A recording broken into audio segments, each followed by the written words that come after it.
로데인 마을에 하나님 은혜와 복이 가득하시기를 간절히 축복합니다. 우리 신명기 29장 16절부터 29절입니다. 신명기 29장입니다.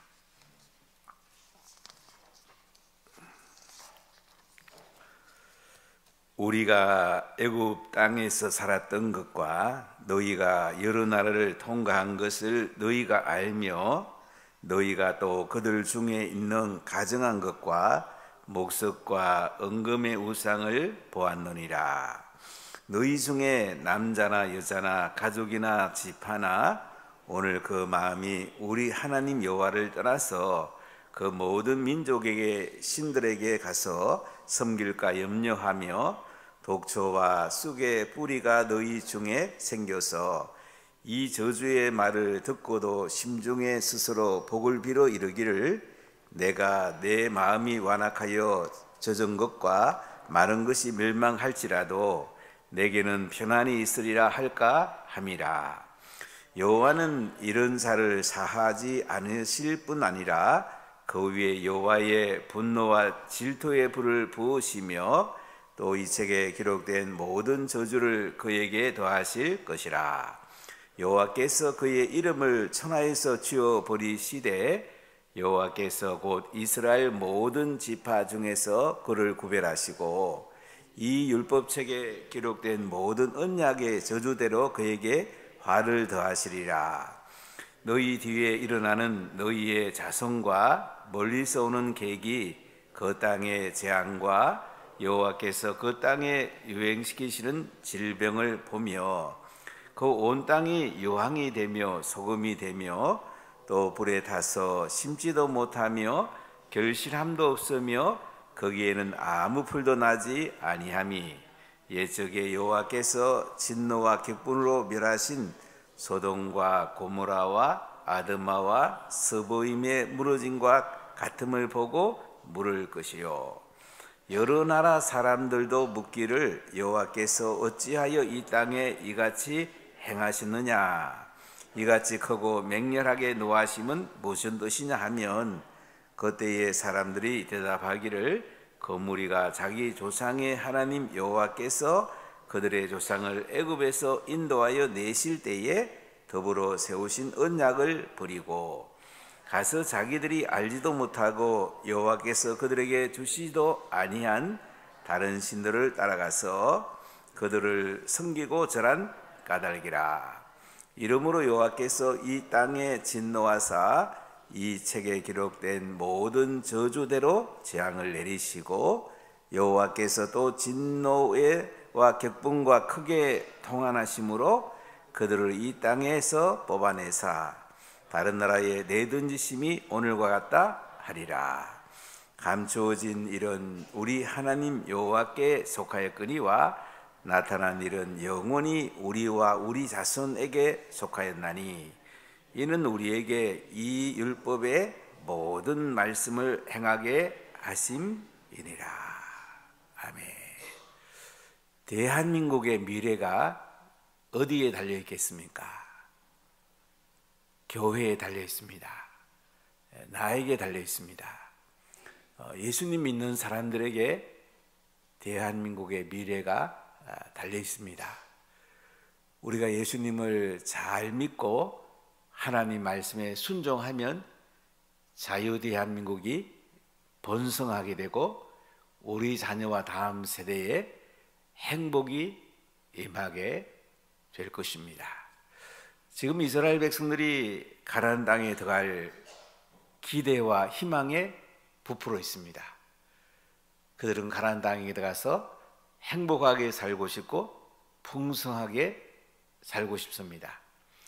이 가나안 땅은 우리 예수 믿는 사람으로 말하면 예수님 믿고 나서 하나님 자녀가 된 뒤에 이 땅에서의 하늘나라의 삶을 예표한다고 볼 수가 있습니다.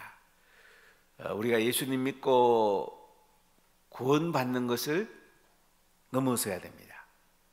물론 예수님 믿고 우리가 구원받고 영원한 하나님 나라 사는 것이 예수님 믿는 궁극적인 이유입니다.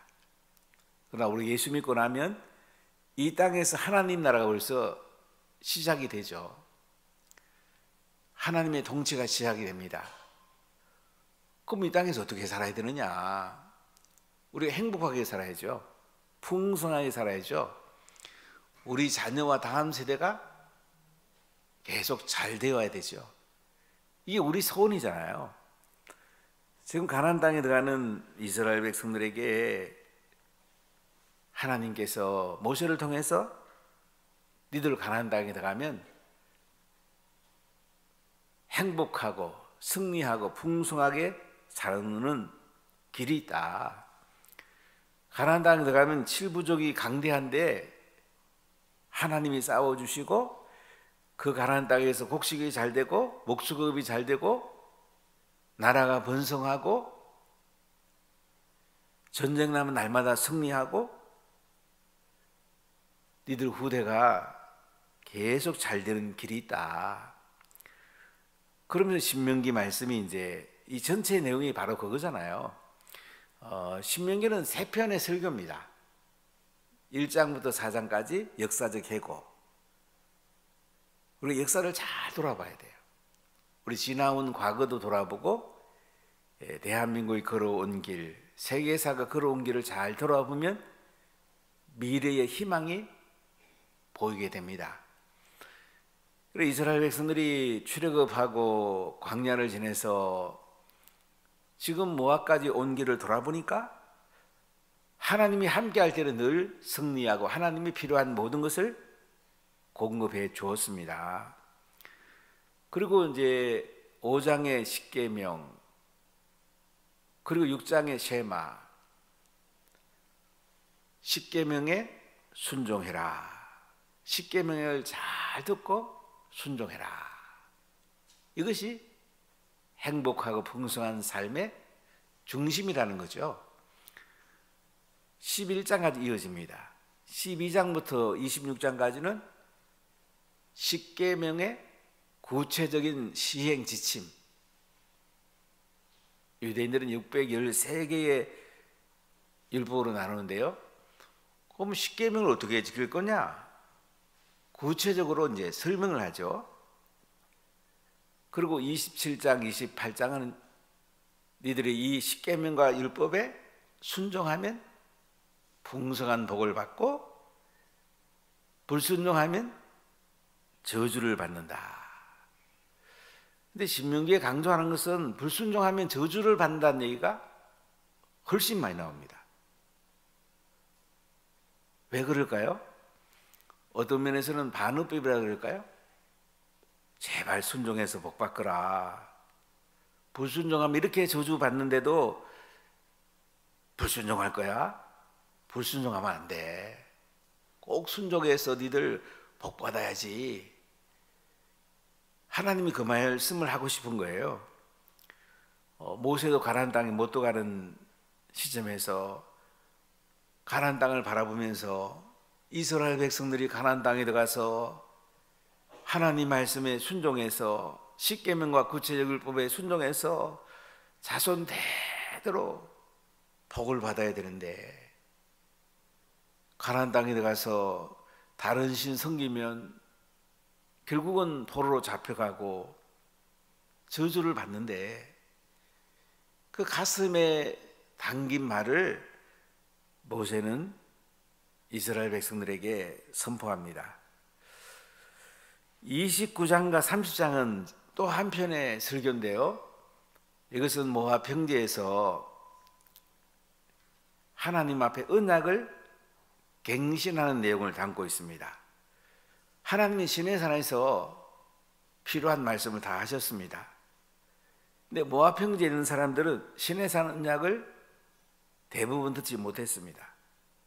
그래서 그들에게 다시 시내산 십계명과 성막 계시와 구체적 율법을 모세가 선포하면서 이제는 꼭 이 언약을 지켜야 돼.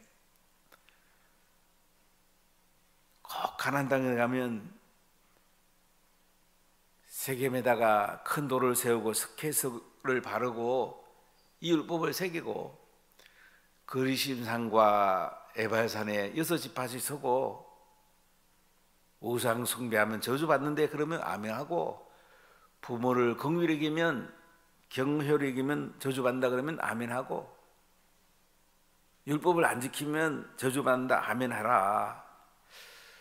이 저주받는다는 얘기를 계속 강조하면서 언약 갱신 예식을 합니다. 이것은 너희들뿐만 아니고 다음 세대에도 계속 이어진다. 여러분, 우리 자녀가 어떻게 하면 복을 받을까요? 성경에 다 답이 나와 있습니다. 부모가 예수님을 잘 믿어야 돼요.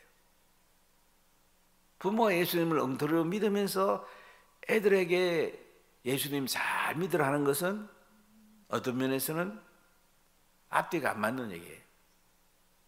우리가 자녀가 잘 되려면 부모님들이 예수님 잘 믿고 이 언약의 말씀을 지키고 자녀 마음판에다가 이 언약의 말씀을 새기는 거예요.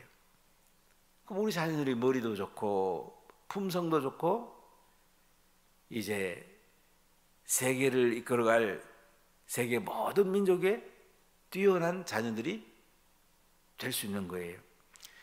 이게 바탕이에요. 저는 내일 이제 8월 달에 은퇴하기 때문에 후임 목사님에 대해서 좀 많이 기도해요. 제일 중요한 게 뭐겠어요? 품성이죠. 인격이죠. 인격은 언제 길러지겠습니까? 어릴 때 길러집니다. 초등학교까지 품성이 거의 다 끝납니다. 어릴 때 다 길러지는 거예요. 그러니까 부모님 관계가 다른 사람 관계의 기초가 되는 거예요. 그 다음에 이제 영성이 중요하죠. 말씀과 기도. 그 다음에 아무래도 이제 목사님들은 설교가 중요하죠. 그 다음에 리더십과 사역에 열매가 있는지, 또 가족이 건강한지. 이제 마지막에 이제 스펙도 한번 살펴봐야 되겠죠. 그래서 우리가 이제 이 목회를 해보니까 전인적이에요. 자칫하면 시행착오도 많이 겪고 실수할 수도 있고, 사람 관계를 인격적인 부분을 포함해서 이제 목회를 하기 때문에 해보면 참 쉽진 않아요. 늘 살얼음 판이고 41년 동안 제가 늘 긴장하며 살았던 것 같아요. 샌프란시스코에서 목회하시던 한 분이 그 얘기를 하시더라고요.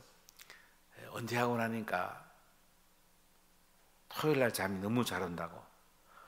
토요일날 자다 보면 중간에 깨는 경우가 많거든요. 긴장되니까. 이 목회, 작은 목회라도 이렇게 쉽지 않은데 200~300만의 그 이스라엘 백성을 이끌고 가나안 땅에 들여다보는 이 모세의 심정, 얼마나 그 가운데 많은 어려움이 많았습니까? 가데스 바네아에서 그냥 가나안 땅에 들어와. 그러면 이스라엘 백성들은 광야 38년 안 돌고 그냥 가나안 땅에 들어갔죠.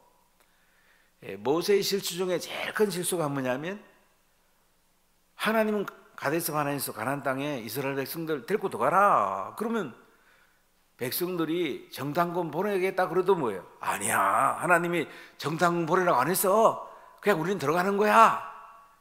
이게 모세가 이렇게 했는 게 제일 중요했거든요. 이게 모세의 리더십을 그렇게 해야 됐는데, 그래 정탐꾼을 한번 보내보자. 가는 길이 어떤지 성읍이 어떤지 한번 살펴보고 와라. 이게 모세의 제일 큰 실수거든요. 하나님이 하라크를 했는데 모세가 백성을 생각한 거예요. 제가 이제 목회해 보면 늘 갈등인 거예요. 하나님 편에 온전히 이제 서야 되는데 가끔은 성도들을 배려하다가 이게 하나님을 섭섭하게 할 때가 있는 것 같아요. 물론 배려도 필요하지만은 하나님이 명확하게 말씀한 것은 성도를 이끌고 가는 것이 이게 중요해요. 그러니까 모세의 제일 큰 실수는 가데스 바네아에서 이스라엘 백성을 이끌고 가나안 땅에 들어가라. 그러면 끌고 들어가면 되는 거예요. 백성이 뭐라고 말하든 간에 아니야, 하나님은 바로 들어가라고 그랬어. 정탐꾼 보내라고 안 그런 거야. 이렇게 단호하게 얘기해야 되는데 모세가 백성들 생각하다가 모세도 가나안 땅에 못 들어가고 백성들도 38년 동안 광야를 뺑뺑이 돌고 제가 목회하다가 가끔은 좀 강하게 했던 것도 여러분들이 이해해 주시기 바랍니다. 말씀을 선포해 늘 이제 고집은 아니에요.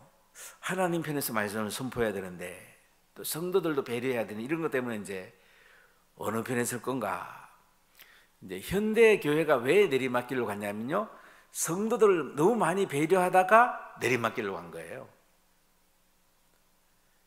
자유신학의 물결이 이제 이성주의가 나오면서 막 흘러갔어요. 그래서 독일의 슐라이 마을하는 분이 이제 이 신학 체계를 그때 세우게 됐어요. 대학에서 이성주의 물결, 뭐 법학이라든지 문학이라든지 뭐 여러 가지 또 이과대에 이런 막 물결이 이제 계몽주의 시대 때 막 일어나면서 신학이 설 곳이 없는 거예요. 그래가지고 이제 슐라이 마을가 조직신학, 성경신학, 역사신학, 선교신학 이렇게 이제 신학교를 배우거든요. 그 당시는 이것을 이제 잘한다고 한 거죠. 근데 나중에 보니까 성경이 더 중요한데 학문 배우다가 이제 끝나는 거야. 그러니까 총신대학 나와가지고 학문 배워가지고 신학 이거 갖고는 목회 어떻게 할지 몰라요.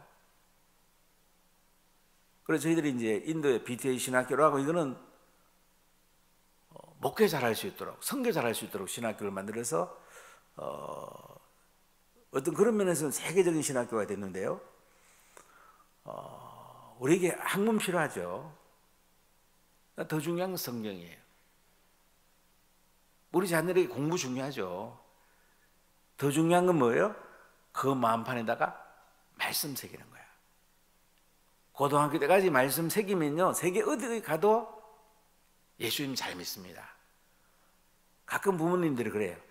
우리 아는 고등학교 때까지는 교회도 잘 나오고 예수님 잘 믿었는데 대학교 가더니 얘가 지 맘대로 하고 이제 교회도 안 다니고 신앙도 엉망이라고. 근데 고등학교 때까지 가정에서 말씀을 그들 마음판에 새기면요, 대학교는 어디 가도 신앙생활 잘합니다. 그냥 교회 와서 예배 좀 드리고 좀 이렇게 한다고 예수님 잘 믿는 게 아니에요. 그건 아주 작은 거예요. 가정에서 부모님이 자녀에게 마음판에 새겨주는 이게 제일 중요한 거예요.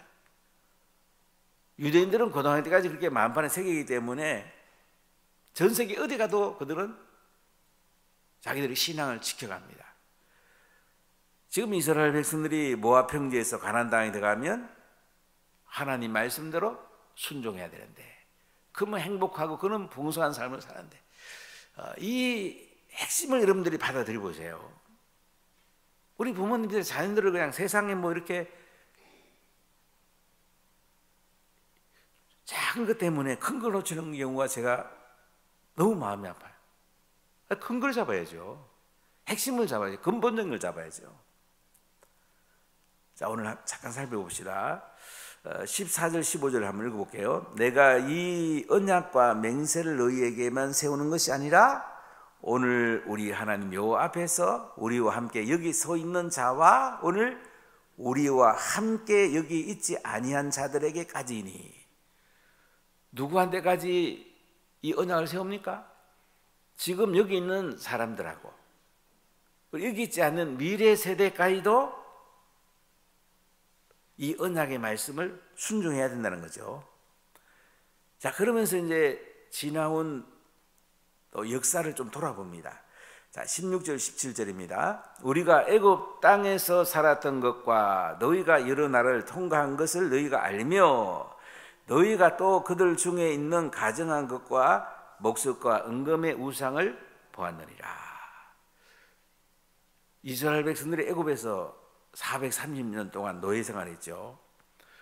물론 처음에는 이제 요셉이 총리일 때는 힉소족이 애굽을 통치했어요. 이때는 참 잘 살았죠. 귀족과 같이 살았죠. 그러나 그 뒤에 요셉을 알지 못하는 애굽의 본왕조 시대에는 노예살이를 합니다.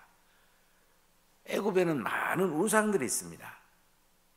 한번 나일 강가를 가봤더니 뭐 이렇게 우상 숭배했던 그 우상의 그 모습들이 있었는데요.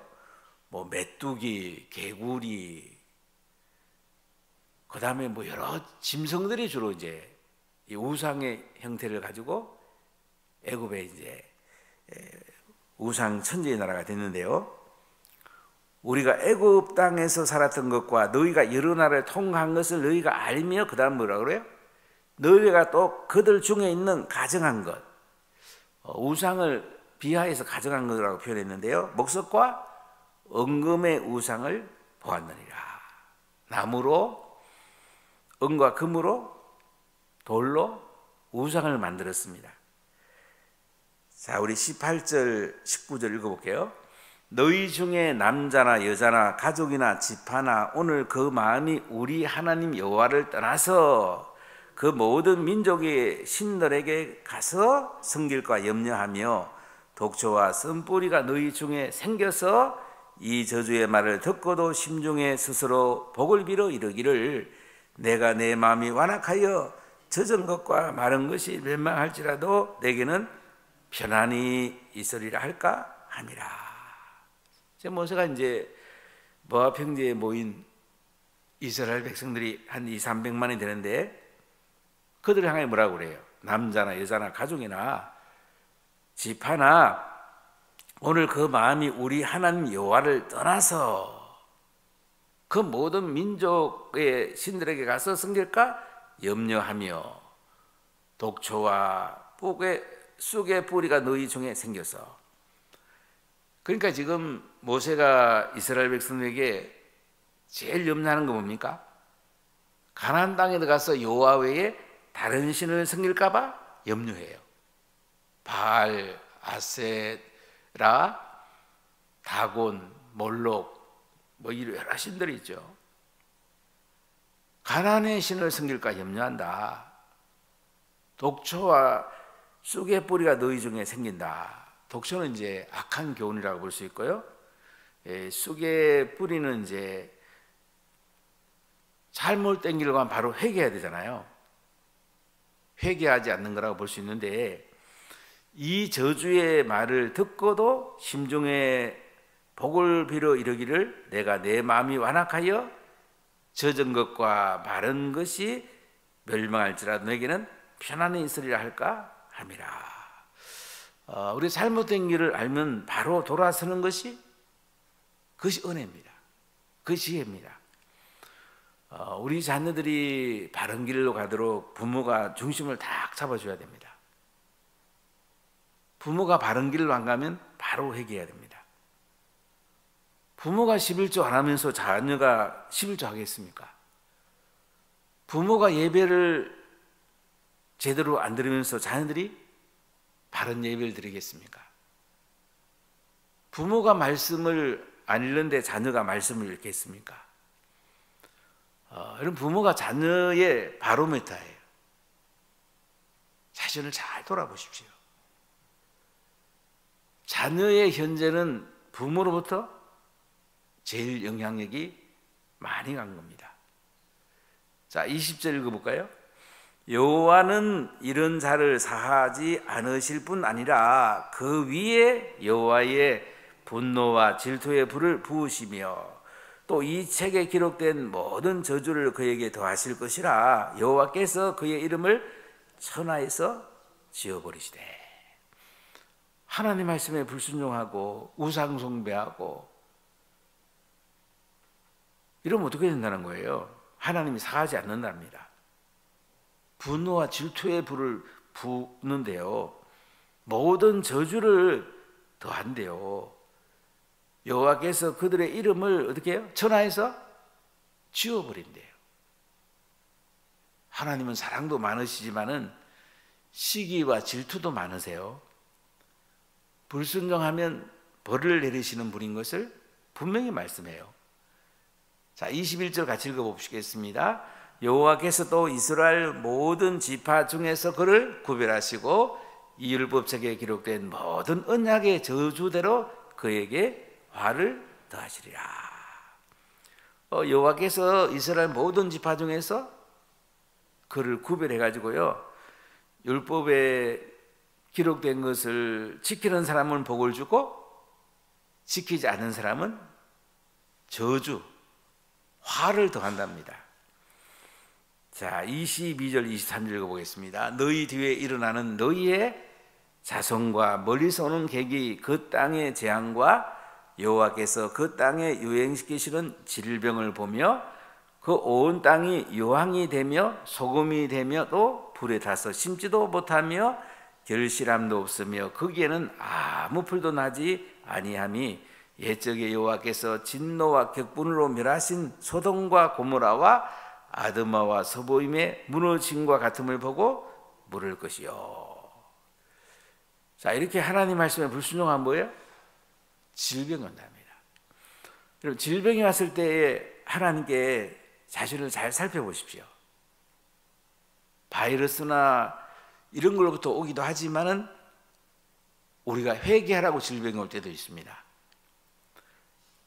회개해야 됩니다. 자신이 회개할 때 많은 질병이 났습니다. 내일 성령 수양할 텐데 악한 영이도 질병을 가져다 죽기도 해요. 악한 영을 쫓아내야 됩니다. 자, 말씀의 불순종은 어떻게 된다고요? 온 땅이 요항이 된대요. 소금이 된대요. 식물을 심으면 어떻게 돼요? 결실도 안 된대요. 그 땅에요, 풀도 안 자란대요. 소돔과 고모라 땅을 한번 가본 적이 있어요. 가이드가 이런 설명해요. 여기 풀 한 폭이 나무 한 그루 안 자랍니다. 살펴보니까요, 희한해요. 소돔과 고모라 땅에요, 풀과 나무가 없어요. 사해 밑쪽에 있는데요, 여기 말씀대로 되는 거예요.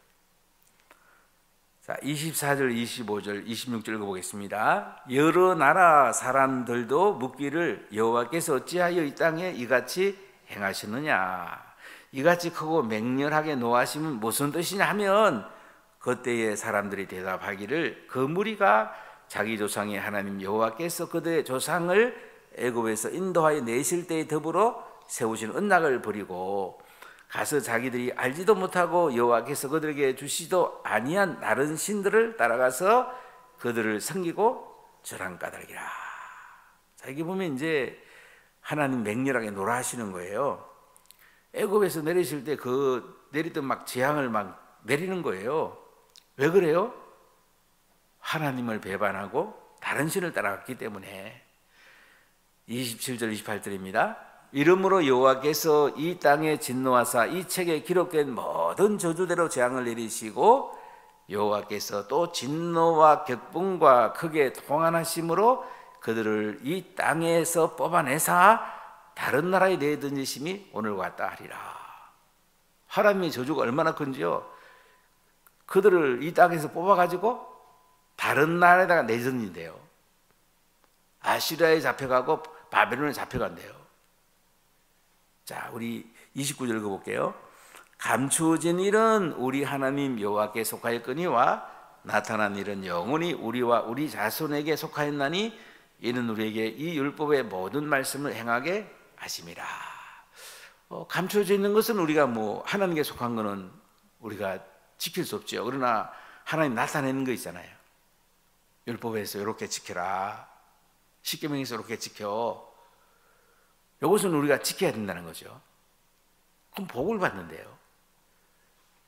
그럼 복과 저주는 어떠면 한 끗 차이, 한 끗 차이. 지키느냐 안 지키느냐.